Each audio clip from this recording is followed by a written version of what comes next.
श्री शिवाय नमस्तुभ्यम। हर हर महादेव। मेरे प्यारे दोस्तों, मेरा परिवार, आप सब पर भोलेनाथ की कृपा हमेशा बनी रहे, यही भोलेनाथ से प्रार्थना मैं करती हूँ।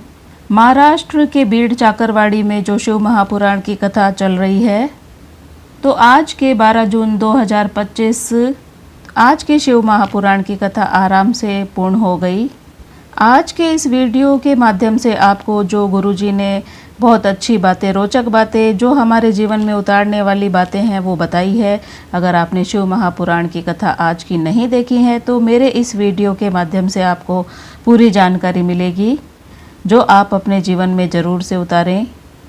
गुरुजी ने कथा शुरू होते ही कहा कि तो 33 कोटि देवी देवताओं में जो केवल महादेव ही ऐसे हैं जो प्रदोष काल में माता पार्वती के साथ में भ्रमण के लिए निकलते हैं। वो अपने भक्तों के द्वार पर जाकर देखते हैं कि कौन सा भक्त मेरा किस हाल में है।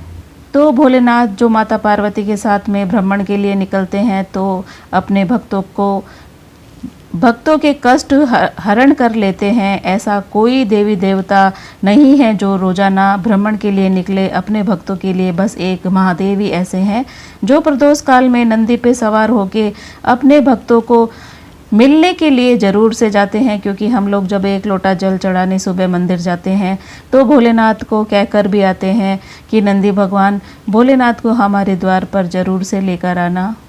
आगे गुरुजी ने कहा कि अगर हम लोग 1000 दूरी पर भी बैठकर माँ गंगा को याद कर लेंगे, उनका स्मरण कर लेंगे, अगर हम माँ गंगा को याद भी कर लेते हैं तो उस जीव को वैकुंठ धाम मिल जाता है। तो शिव महापुराण की कथा कहती है कि इस धरती पर कहीं पर भी बैठकर अगर हम भोलेनाथ को याद कर लेते हैं, सच्चे मन से, सच्चे हृदय से और श्रद्धा से अगर हमने भोलेनाथ को याद किया है तो उसका जन्म दोबारा इस पृथ्वी पर, इस मृत्यु लोक में नहीं होता है। ऐसा भी गुरुजी ने कहा कि भोलेनाथ का जो भक्त होता है उसका दोबारा जन्म नहीं होता है। गुरुजी ने कहा कि व्यक्ति की पहचान उसकी रंगत, उसकी संगत और उसकी मेहनत से होती है। गुरुजी ने आगे अपने भक्तों से शिव महापुराण की कथा में पूछा कि राम बड़ा कि राम का नाम बड़ा। तो भक्तों ने कहा कि नाम बड़ा। ऐसे ही कहा कि भोलेनाथ बड़े कि उनका नाम बड़ा। तो भक्तों ने कहा नहीं, भोलेनाथ का नाम बड़ा। तो अगर आपको भगवान नहीं मिल रहे हैं तो कोई बात नहीं, मत मिलने दो। पर अगर आप भोलेनाथ की कथा सुनोगे, उनकी भक्ति में डूबोगे, उनको याद करोगे, तो भक्त से मिलने के लिए खुद भगवान आपके सामने आ जाएंगे किसी भी रूप में। तो आप भगवान की भक्ति ज़रूर से उतारें अपने हृदय में और अपने जीवन में।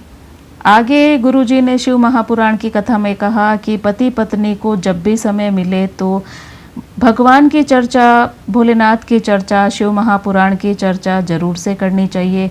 क्योंकि भोलेनाथ और माँ पार्वती भी जब बैठते हैं तो यही चर्चा करते हैं कि अब हमारे भक्त को हम क्या दे सकते हैं। तो वो हमें याद करते हैं तो हमें भी उनको ज़रूर से याद करनी चाहिए। और थोड़ा सा कीर्तन भजन हो सके तो वो भी ज़रूर से करें। और अगर आपका वक्त अच्छा नहीं चल रहा है तो खूब मेहनत करनी है आपको अपने जीवन में, तो आपका भी अच्छा वक्त ज़रूर आएगा। और जब आपका अच्छा वक्त आ जाए तो आपको जिसका अच्छा वक्त नहीं चल रहा है उनकी मदद ज़रूर से करनी है। जिसको ज़रूरतमंद हो उनको आप अपनी तरफ से थोड़ी मदद ज़रूर से करें। पंडित प्रदीप जी मिश्रा गुरुजी ने कहा, ईश्वर और औषधि दोनों एक समान होते हैं। औषधि का काम है बीमारी को मिटाना और भगवान का काम है, ईश्वर का काम होता है मन के विकारों को दूर करना। तो औषधि आपके शरीर का कष्ट काटेगी और भगवान का भजन, नाम, ये सब आपके जो मन में चल रहा है उनको समाप्त करना। अच्छी अच्छी बातें अपने हृदय में ज़रूर से उतारें। इसी वीडियो के माध्यम से मैं शिव महापुराण के 2 उपाय आपको बताऊंगी जो आप अपने जीवन में ज़रूर से उतारें, आपको फल ज़रूर से मिलेगा। तो पहला है कि 5 ग्रास अग्नि को भोग रोजाना क्यों लगाना ज़रूरी है।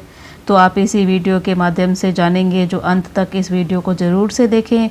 और एक और शिव महापुराण कथा का ही पंडित प्रदीप जी मिश्रा गुरुजी ने जो बताया है कि माथे को 3 जगह टेकना झुकाना क्यों ज़रूरी होता है वो भी इसी वीडियो के माध्यम से आपको पता चलेगा। तो आप ये वीडियो अंत तक ज़रूर से देखें और अपने जीवन में ये जो गुरुजी बताते हैं वो बातें उपाय प्रयोग ज़रूर से उतारें तो आपको फल मिलेगा। शिव महापुराण की कथा कहती है, आपके घर में गोबर का कंडा जलाकर आहुति छोड़ रहे हो, कंडा भी नहीं जलाया, गैस पर भी अगर आप 5 ग्रास भोजन के अग्नि को भोग लगा रहे हो, वो भी नहीं कर रहे हो, भगवान के सामने कुछ धूप रखकर कुछ अन्न अगर आप छोड़ रहे हो, घर में जो भोजन बना है, जो अन्न बना है, जो आप अग्नि में आप दे रहे हो, तो उसका भाग्य ये रहता है कि घर में कभी हार्ट अटैक नहीं होता। मतलब कि आप अगर गैस पर भी 5 ग्रास भोजन के अगर भोग लगा रहे हैं तो आप ये विशेष ध्यान रखें। यजुर्वेद कहता है, हमारे शास्त्र कहते हैं, स्कंद पुराण कहता है, शिव महापुराण की कथा कहती है, अग्नि पुराण कहती है, अग्नि के साथ जिब्या में से एक जिब्या ऐसी है जो रोग को हर लेती है, भारी बीमारी को उसका हरण कर लेती है। तो आप 5 ग्रास अग्नि को भोग जरूर से लगाएं। शिव महापुराण की कथा कहती है कि अपने मत्थे को 3 जगह पर हमेशा झुकाना चाहिए, टेकना चाहिए। तो वो 3 जगह कौन सी है? तो 3 जगह अपने मत्थे को ज़रूर से टेकना चाहिए। पहला है, भोलेनाथ के दरवाजे पे जाओ तो आप अपने मत्थे को ज़रूर से टेको, वहाँ पर झुककर प्रणाम आप ज़रूर करें।